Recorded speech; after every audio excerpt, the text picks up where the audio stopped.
राधे राधे। ओम नमो भगवते वासुदेवाय। गुरु कृपा ही केवलम।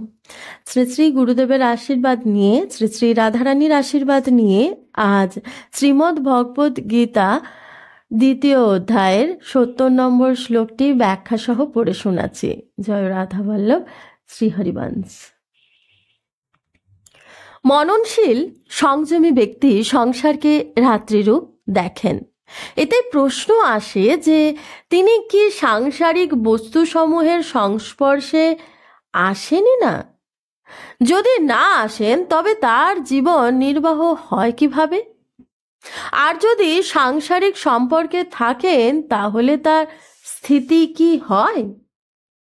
এই বিষয়গুলি আলোচনা করার জন্য পরের শ্লোকটি কথিত হয়েছে। আপূর্য মান মচল প্রতিষ্ঠং সমুদ্র মাপ প্রবিশন্তি যদ্দৎ তদ্দৎ কামাং জং প্রবিশন্তি সর্বেশ শান্তি মাপনতি ন কাম কামে। জলপূর্ণ সমুদ্রে যেমন নদ নদীর জলরাশি এসে চারিদিক থেকে মিশে যায়, কিন্তু সমুদ্র নিজ মহিমায় অচল রূপে বিরাজ করেন, তেমনি যে সংযমী মানবের সঙ্গে বিষয় সকল প্রবেশ করে বিলীন হয়ে যায়, কোনো রূপ বিকার উৎপন্ন করে না, তিনি পরম শান্তি লাভ করেন। যিনি ভোগ কামনা করেন তিনি শান্তি পান না। ব্যাখ্যা। আপূর্য মান মচল প্রতিষ্ঠং সমুদ্র মাপ প্রবিশন্তি যদ্দৎ। বর্ষাকালে নদ নদীর জল অত্যন্ত বেড়ে যায়, অনেক নদীতে বান আসে, কিন্তু এই সমস্ত জল যখন সর্বদিকে জলপূর্ণ সমুদ্রে এসে পড়ে, সমুদ্র তখন কলেবর বৃদ্ধি করে না, নিজ মহিমায় অচল রূপে অবস্থান করে। গ্রীষ্মকালে নদ নদীর জল অত্যন্ত কমে যায়, তখনও সমুদ্র কমে যায় না।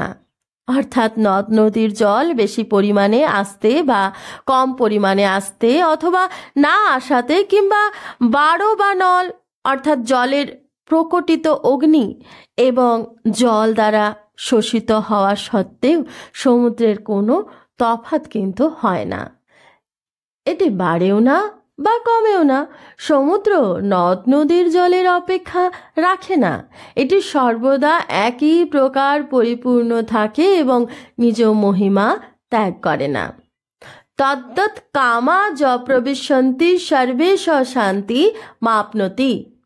অর্থাৎ এই রূপে সংসারের সমস্ত ভোগী পরমাত্মা তত্ত্বজ্ঞ সংযমী মানব প্রাপ্ত হন, কিন্তু এইগুলি তার নিজের বলে কথিত শরীর এবং অন্তরে সুখ বা দুঃখরূপ বিকার উৎপন্ন করতে সক্ষম হয় না। সুতরাং তিনি পরম শান্তি প্রাপ্ত হন। তাই যে শান্তি লাভ হয় তা পরমাত্মা তত্ত্বের কারণেই হয়, ভোগ্য পদার্থের জন্য নয়। এখানে যে সমুদ্র এবং নদীর জলের দৃষ্টান্ত দেওয়া হয়েছে তা স্থিতপ্রজ্ঞ সংযমী ব্যক্তির বিষয়ে সম্পূর্ণ খাটে না, কারণ সমুদ্র এবং নদীর জলে স্বজাতীয়তা আছে। অর্থাৎ যে জলে সম্পূর্ণ পরিপূর্ণ সেই জলই নদ নদীর দ্বারা বাহিত হয়ে আসে। আবার নদ নদীতে যে জল থাকে সেই একই হয়ে আসে। আবার নদ নদীতে যে জল থাকে সেই একই জলে সমুদ্র ভরা থাকে, কিন্তু স্থিতপ্রজ্ঞ এবং সাংসারিক ভোগ্য পদার্থগুলির মধ্যে পার্থক্য বোঝাতে আকাশ পাতালের দৃষ্টান্ত ঠিকমতো উপযুক্ত হয় না। কারণ স্থিতপ্রজ্ঞ ব্যক্তি যে তত্ত্বে স্থিত হন তা হল চেতন তত্ত্ব, নিত্য তত্ত্ব, তা সত্য, অসীম এবং অনন্ত। আর সাংসারিক ভোগ্য পদার্থগুলি হচ্ছে জড়, অসত্য, সসীম এবং সেইগুলি সমাপ্ত হয়। অপর পার্থক্যটি হলো এই যে সমুদ্রে নদীর জল এসে পৌঁছায়, কিন্তু স্থিতপ্রজ্ঞ ব্যক্তি যে তত্ত্বে স্থিত হন সেখানে এই সাংসারিক ভোগ্য পদার্থ পৌঁছাতে সক্ষম নয়, কারণ তা কেবলমাত্র তার বলে কথিত শরীর ও অন্তঃকরণ পর্যন্ত পৌঁছাতে পারে। সুতরাং সমুদ্রের দৃষ্টান্ত শুধুমাত্র তার বলেই কথিত শরীর ও অন্তঃকরণের স্থিতি জানাবার জন্যই দেওয়া হয়েছে। তার প্রকৃত স্বরূপ জানাবার মতো কোনো প্রকৃষ্ট দৃষ্টান্ত নেই। ন কাম কামে, যাদের মনে ভোগ্য পদার্থগুলির কামনা থাকে, যারা সেগুলিকেই গুরুত্ব দেয় এবং যাদের দৃষ্টি সেদিকেই থাকে, তাদের সাংসারিক ভোগ্য বস্তুর যতই প্রাপ্তি ঘটুক না কেন তবুও তৃপ্তি হয় না। তাদের কামনা, দুঃখ, শোক কখনো মেটে না। তাহলে তারা কি করে শান্তি পাবে? আসলে চেতন স্বরূপের কখনো জড়বস্তুর দ্বারা তৃপ্তি হতে পারে না। নিজ নিজ কামনার জন্যই এই জগৎকে জড়বৎ বলে মনে হয়। বাস্তবে জগৎ চিন্ময় পরমাত্মা বাসুদেব সর্বম।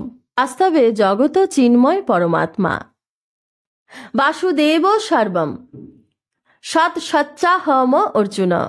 সুতরাং মানুষ যখন কামনারহিত হয় তখন তার দ্বারা সকল বস্তুই প্রসন্ন হয়। বস্তু প্রসন্ন হওয়ার ব্যাপারটা জানা যায় তখনই যখন দেখা যায় যে সেই নিষ্কাম পুরুষের